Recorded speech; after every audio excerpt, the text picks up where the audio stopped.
செயலை விதையுங்கள், பழக்கம் உருவாகும். குணத்தை விதையுங்கள், உங்கள் எதிர்காலம் உருவாகும். உங்கள் அனைவருக்கும் ஸ்ரீதி சுபா சேனல் சார்பாக ஆத்மார்த்த வணக்கங்கள். இது உங்கள் தோழி சுபலட்சுமி முத்துக்குமரன். மார்கழி 12ஆம் நாளில் நாம் இருக்கோம். இன்னைக்கு பாசுரம் 12 தான் அனுபவிக்க போகிறோம்.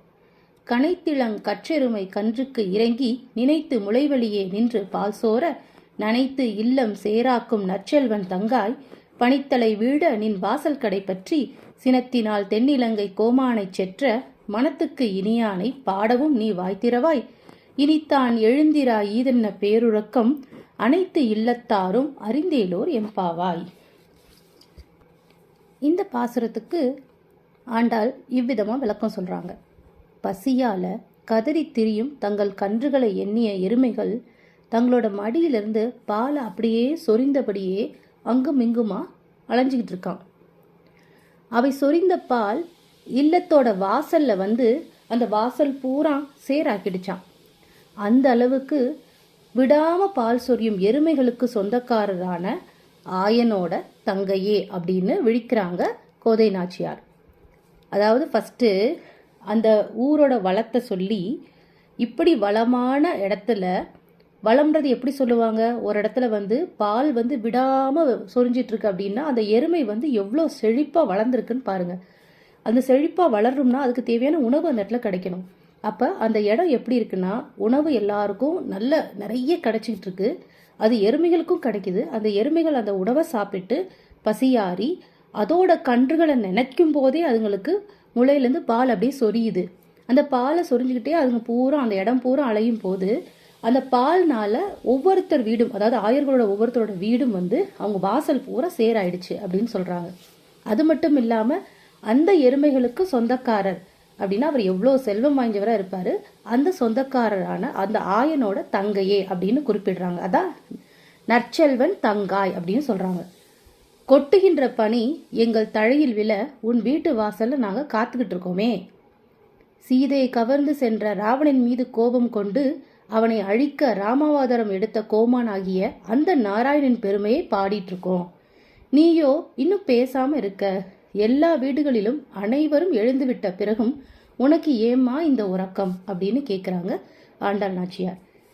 இந்த பாசுரத்துல கரெக்டா அந்தந்த வார்த்தைகள் ரொம்ப தெளிவா புரியும்.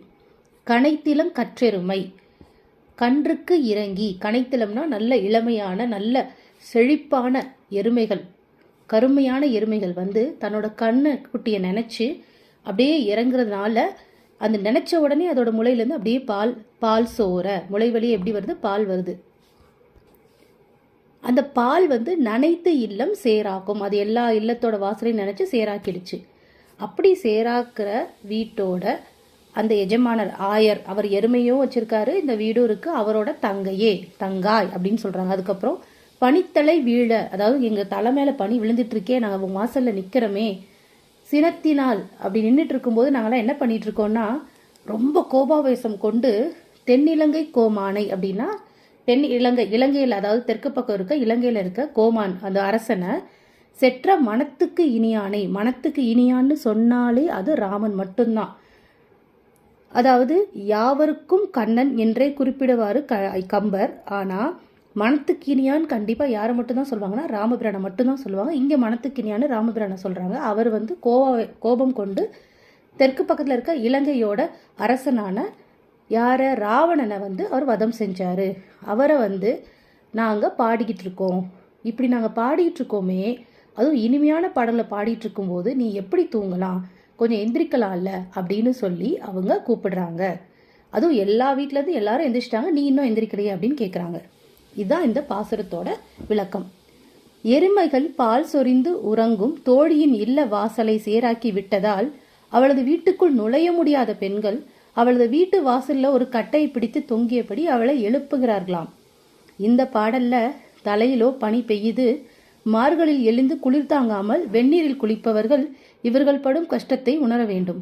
கீழே பால் வெள்ளத்தால் குளிர்ச்சி, மேலே பனியின் குளிர்ச்சி, இத்தனையும் தாண்டி இறைவனை அடைய எத்தனிக்கிறார்கள் இந்த ஆட்சியர்கள். எவ்வளவு சிரமப்பட்டேனும் ஒருவர் விடாமல் எல்லோரும் அவன் திருப்பாதம் சேர வேண்டும்ன்றதுதான் இந்த பாடல் உணர்த்தும் கருத்து.